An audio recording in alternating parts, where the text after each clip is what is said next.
오늘 치유 기도의 능력을 믿읍시다 라고 하는 제목으로 여러분들과 말씀 나눕니다. 목사로서 가장 기쁜 것이 있습니다. 어느 때가 기쁘냐 하면 아이들이 달려와서 안아달라고 할 때도 기쁘지만 성도들이 자신의 아픔을 이야기해 줄 때가 가장 기쁩니다. 남들에게 오픈하기 힘든 것을 말해주면 감사하고 정말 기도하게 됩니다. 때로는 목사만 혼자 기도해야 될 문제도 있습니다. 남들에게 오픈했을 때 전혀 덕이 되지 않는 그러한 일들이 있을 수 있습니다. 그럴 때는 오픈하지 않습니다. 목사가 죽을 때까지 그 비밀을 가지고 갑니다. 그러나 성도들의 그 상황이, 기도의 제목이 목사가 봤을 때 이거는 함께 기도해야 되겠다, 공동체가 함께 기도해야 되겠다라고 하면 그거는 오픈하고 함께 기도할 수 있는 것입니다. 공동체이기 때문입니다. 그리고 그렇게 기도할 때 많은 기적을 보게 되는 것을 저는 믿습니다. 저는 예전에 치유 기도에 대한 것은 저는 그다지 생각해 보지 않았습니다. 그런데 제가 치유 기도의 능력을 믿게 된 계기가 있습니다. 중국에서 그때는 그냥 공부만 하고 있을 때인데 전날 그 토요일 날 낮에 중국 사람들하고 그 어디 기관에서 나왔더라고요. 박사생이라고 하니까 둘을 만나자고 해가지고 만나는데 좀 자리가 많이 좀 불편했습니다. 이 조사받는 듯한 그런 곳에서 서로 이렇게 밥을 먹어야 되니까 집에 돌아왔는데 목에 뭐가 이렇게 딱 걸린 것 같은 겁니다. 계속 물을 마시고 그러는데도 목에 있는 게 내려가지는 않습니다. 옆에 그 김창수 집사 침을 맞았습니다. 뭐 속을 좀 봐달라고 입을 쩍쩍 벌리고 해도 형님 그런 게 목에 이게 붙어 있을 수가 없다라는 거죠. 그래 뭐 제가 가시가 걸린 것도 아니고 이게 가시도 아닌 것이 뭐 이렇게 비닐루 같은 것이 이렇게 딱 목에 걸린 것처럼 내려가지는 않는 겁니다. 이론상으로는 그럴 수가 없다라고 하는 것이죠. 뭐 밥을 한 숟갈, 가시 걸렸을 때 우리 옛날에는 밥 한 숟갈 그냥 먹고 꿀떡 삼키면 된다 그러지. 그렇게도 해봤는데 계속 부담스러운 겁니다. 그냥 어떻게 잤는지 모르게 하루를 잤습니다. 그리고 다음 날 교회에 가서 예배 드리는데 계속 성가대에 앉아 있었습니다. 근데 뭐 너무 불편한 거예요. 계속 물을 마시고 뭐 이래도 안 돼요. 근데 그날 우리 지난번에 오셨던 우리 김동규 목사님 예배를 마치기 전에 갑자기 그러시는 겁니다. 혹시 몸 불편하신 분이 있으면 자기 몸 불편한 곳에 손을 얹으시라고 함께 기도해 드리겠다고. 그래서 조용히 이제 손을 목에다 대고 그냥 기도를 받았습니다. 뭐 목사님이 와서 이렇게 안수한 것도 아닙니다. 그런데 아멘 하고 끝났는데 갑자기 목이 상쾌해지는 거예요.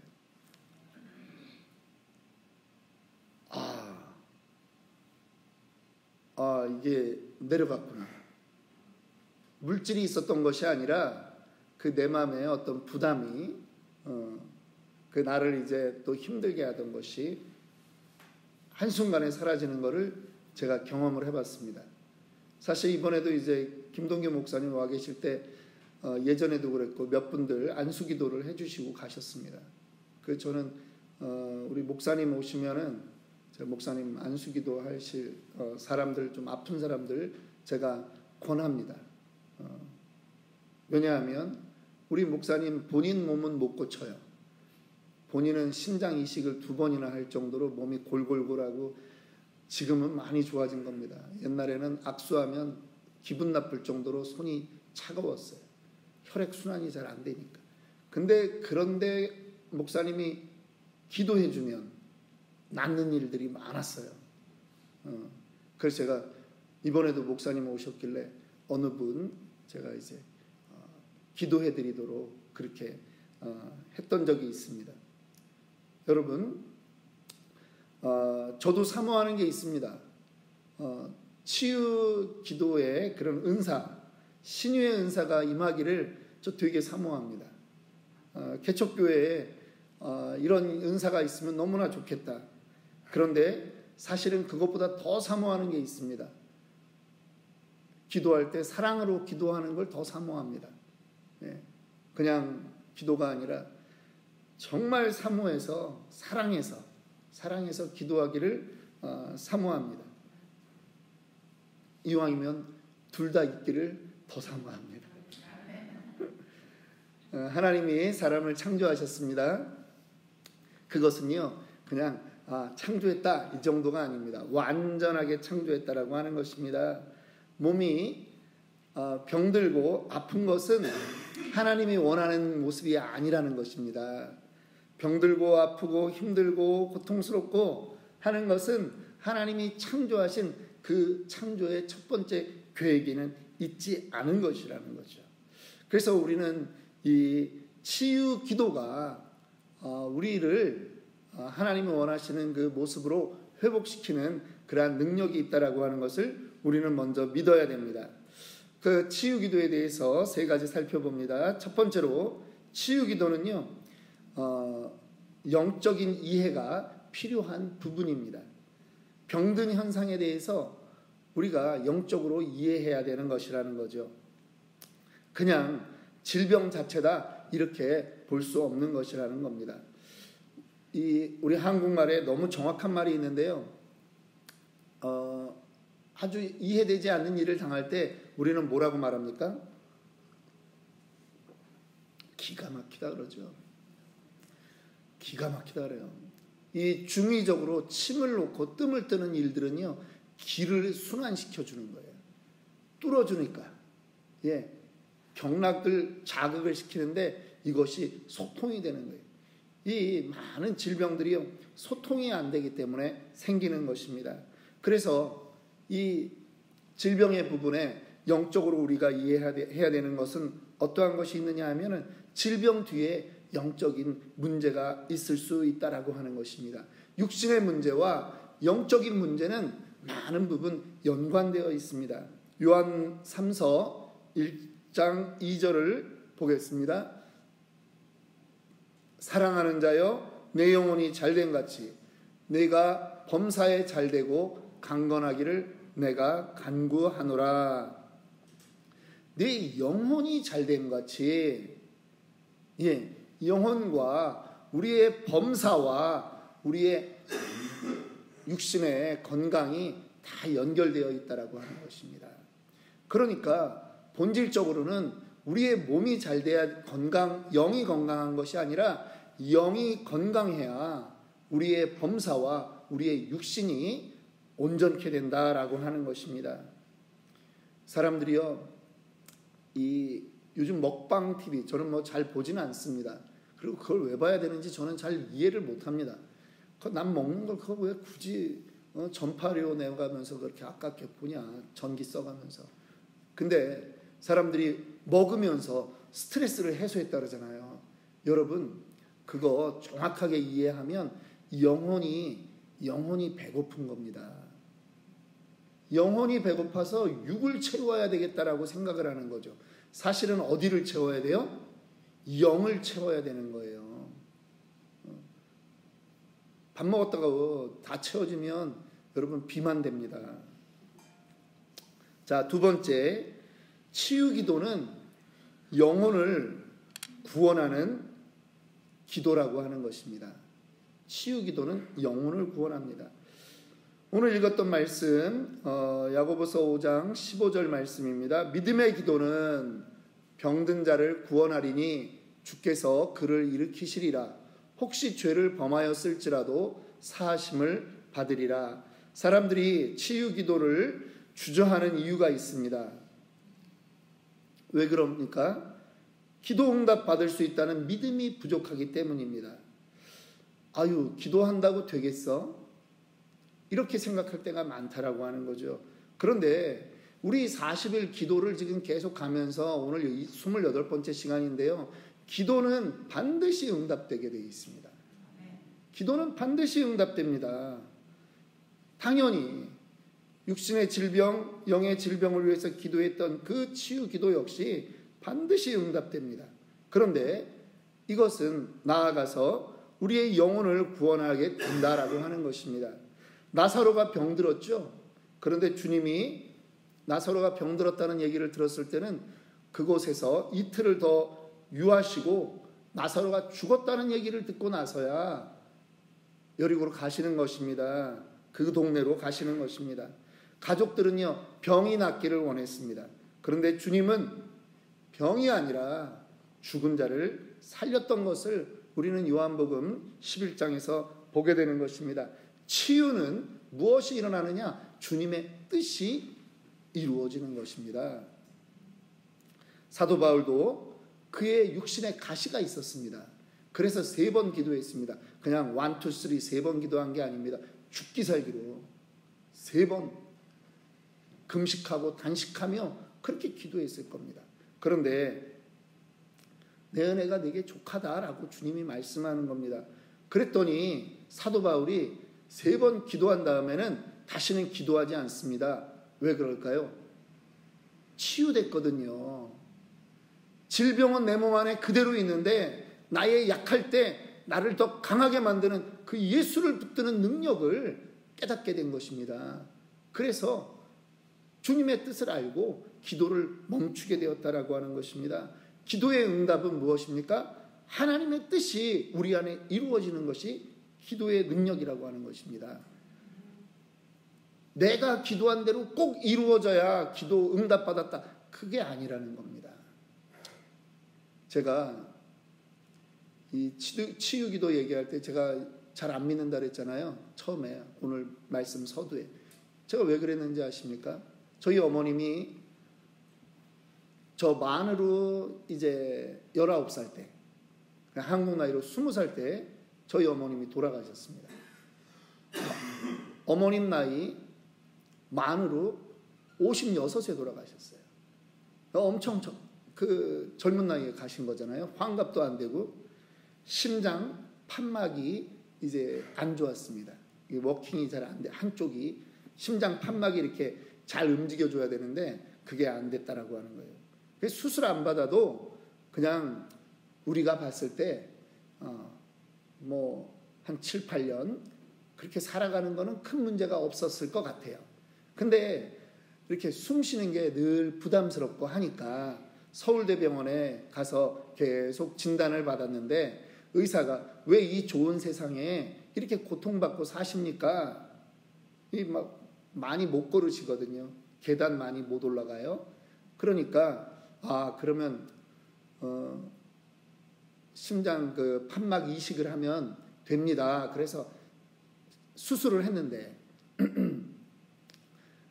이게 간이 안 좋은 걸 모르고 수술을 해보고 나니 회복이 늦는 겁니다. 그러면서 한 달 만에 그만 나오지 못하시고 돌아가셨어요. 얼마나 많이 기도했겠습니까? 저희 교회가 기도했습니다. 그런데 저희 어머님은 돌아가신 거죠. 제가 그 후로 안 부르는 가스펠송이 있습니다. 어머님 수술 받기 전부터 제가 계속 불렀던 가스펠송.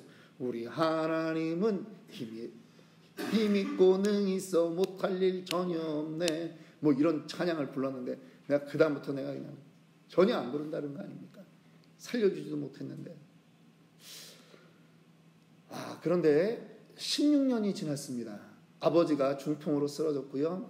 제가 중국에 살면서 계속 나와서 아버지 예수 믿읍시다. 계속 그러다가 어느 날 저희 아버지가 예수를 믿겠다고 영접 기도를 하시게 된 겁니다. 그런데 아버지가 영접 기도를 하시고 나서 이런 말을 하시는 겁니다. 놀랬습니다. 내가 너희 엄마 수술 받고 죽는 날 내가 예수 믿기로 작정하고 내가 마음에 예수 믿었다. 저는 이해가 안 되는 겁니다. 그게 뭔 말이야? 우리 어머님 돌아가셨는데 아버지도 그때 얼마나 울었는지 몰라요. 저희 아버지 그렇게 우는 거를 제가 처음 봤습니다. 근데 제가 기도가 사라지지 않는다라고 하는 그거를 확신하는 거예요.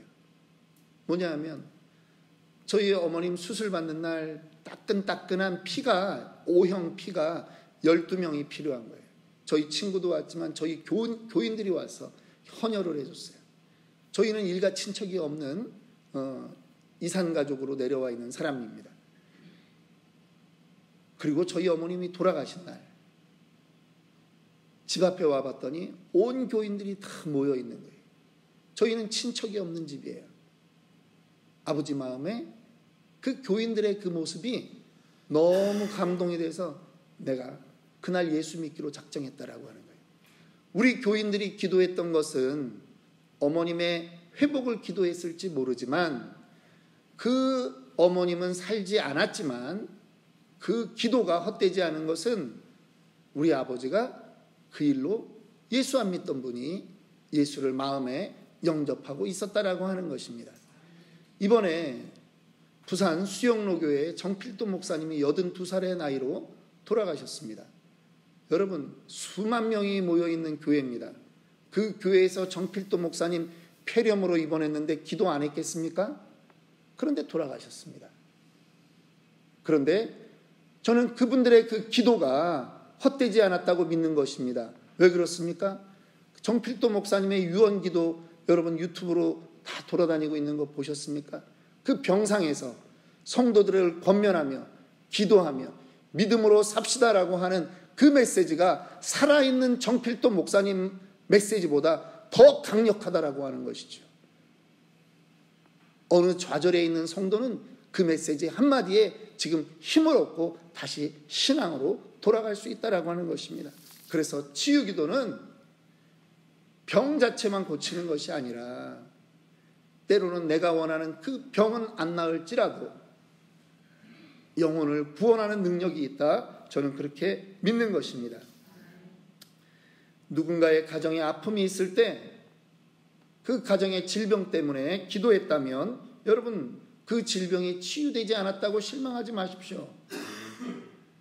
목사가 기도해도 때로는 낫지 않을 수 있습니다. 그러나 저는 실망하지 않습니다. 왜냐하면 이 기도는 메아리로 사라지는 기도가 아니다라고 하는 것입니다. 그 기도 때문에 위로받는 누군가가 반드시 있다. 심지어는 그 아픈 영혼이 임종의 자리에서조차도 하나님을 붙들 수 있는 그 힘이 치유기도에 있다라고 저는 믿는 것입니다. 여러분 사탄이 얼마나 교활한 놈인지 아십니까? 죽어가는 사람의 임종의 자리에서도 주를 배반하게 만들려고 하는 것이 사탄의 시험이라고 하는 것입니다. 우리의 기도는 그 질병을 때로는 못 고칠 수 있습니다. 그러나 그 영혼을 도와주는 것이 우리의 기도라고 하는 것을 믿으시기 바랍니다. 세 번째입니다. 때로는 반드시 치유기도로만 해결되는 질병이 있다라고 하는 것입니다. 반드시 치유기도가 필요한 질병이 있습니다. 어떤 질병입니까? 병원에 가도 알 수 없는 질병이 있습니다. 몸은 안 좋다고 하는데 현대과학으로 알지를 못합니다. MRI를 다 찍어봐도 나타나질 않습니다. 여러분, 약물로도 안 되고 의사로도 안 되면 무엇 해야 됩니까? 기도해야 됩니다. 그러한 질병 우리가 기도로 해나가야 되는 것입니다. 이스라엘 백성들이 민수기 21장에 보면 광야에서 하나님을 원망했습니다. 그랬더니 하나님이 그곳에 불뱀을 놓아서 그들이 뱀에 물려 죽었습니다. 그들을 위해서 치유가 필요했습니다. 이스라엘 백성들에게 하나님이 질병의 치유의 약으로 주신 것이 무엇입니까? 놋뱀을 만들어서 장대에 높이 달아서 그것을 바라보게 하는 것입니다. 이해가 되십니까? 그러면 낫습니까? 십자가 보면 다 낫습니까? 그런데 어떠한 질병은 반드시 기도로만 나을 수 있는 질병이 있다라고 하는 것입니다. 이것을 믿으시기 바랍니다. 이스라엘 백성들이 뱀에 물려서 독이 퍼져서 죽는데 약을 갖다 붙이는 것이 아니라 노뱀을 바라보라고 하는 것이 하나님의 처방이에요. 그렇다면 우리가 이해하지 못하는 어떠한 질병들은 의사의 처방과 약으로도 안 되는 그러한 질병들 가운데는 기도로 해결될 수밖에 없는 것이 여전히 있다라고 하는 것입니다. 그렇다고 저는 여러분들에게 몸이 아플 때 병원에 가지 마라. 절대 그렇지 않습니다. 여러분, 병원 좀 정기적으로 가셔야 됩니다. 정기적으로 병원 가셔야 됩니다. 왜? 하나님이 우리에게 주신 그 보편적 은사입니다. 지혜입니다. 그거를 무시하면 안 돼요. 우리는 맹목적 신앙 아니라는 겁니다. 그러나 그럼에도 불구하고 해봤는데도 안 되면 우리는 그때 정말 다시 한번 하나님께 매달려야 된다라고 하는 것입니다. 근데요, 여러분, 의사들이 하는 말이 있습니다. 약은 의사가 주지만 낫게 하는 건 하나님이다. 여러분, 약 먹었다고 다 낫습니까? 약 먹으면 다 낫나요? 기도해야 되는 것입니다. 제가 한글학교 교장을 하고 있었을 때입니다. 두 번째 학기인가 그렇게 되었는데요. 어떤 아이가 저희 학교에 한글학교에 등록을 했습니다. 로렌하이츠에서 할 때. 근데 이 아이가 셋째 주에 한글학교 토요일날 왔는데요. 얘가 왜 이러지? 틱이 있는 겁니다. 눈을 깜빡깜빡거리는 거예요. 그런데 그 전주에도 그랬다는데 그때는 별로 우리한테 인식이 안 됐어요. 근데 지금은 너무 심한 거예요. 그걸 따라해보면 눈이 아플 정도예요. 그래서 애를 데리러 온 그 작은 아빠랑 얘기를 하게 됐습니다. 어떠한 연유냐? 엄마 아빠 이혼했습니다. 아빠는 타주로 갔습니다. 이 아이는 작은 아빠랑 작은 엄마가 있는 집에 지금 있습니다. 그런데 그 집에 할아버지 반신불수입니다. 못 움직입니다. 할머니 조울증입니다. 애가 6살짜리 7살짜리가 까불고 돌아다니면 할머니 야단치는 거지요. 작은 엄마 임신해가지고 예민해져 있습니다. 그런데 얘가 그 바로 전 방학에 한국에 엄마 보고 싶어가지고 갔습니다. 그런데 엄마랑 외할머니가 하는 말을 듣고 얘가 이제 쇼크를 많이 받은 거예요. 저 애물단지. 그리고 얘가 다시 왔는데 이 현상이 나타나기 시작한 겁니다. 그리고 심지어 우리 교사회의를 하는데 이 애를 어떻게 해야 되느냐 교사회의 하는데 한 선생님이 그러는 거예요. 애가 선생님한테 물어봤다는 거예요. 어떻게 하면 죽을 수 있냐고. 그 이름도 잊어버리질 않습니다. 배추리. 6살, 7살짜리가. 그래서 우리가 그날 기도하자. 교사회의에서도 기도했고요. 그 주 금요 기도회 때 정말 눈물을 흘려가면서 기도했습니다. 기도하다가 제가 이런 기도가 불쑥 튀어나왔습니다. 하나님, 증거를 주세요. 얘를 사랑한다라고 하는 하나님 증거 좀 보여주세요. 뭐 증거가 뭐가 될지 저는 모르죠. 그리고 다음 날 아침에 한글학교를 시작하는데 얘가 다시 왔습니다. 그런데 놀라운 일이 발생했습니다. 틱이 없어졌어요. 눈이 그냥 정상적으로 깜빡하는 거예요. 그리고 잘 뛰어노는 거예요. 제가 그 작은 아빠랑 얘기했습니다. 놀래가지고. 어떻게 된 거예요? 모르겠어요. 애가 마음이 편한가 봐요. 우리는 알죠. 하나님이 만져주셨구나. 제가 아는 틱이 있는 젊은 청년이 있었습니다. 홍콩에서 외국인 학교를 다니면서 틱이 생겼는데 30살까지 안 없어지더라고요. 고개를 도리도리 흔드는 거예요. 윤석열보다 더 흔들더라고요.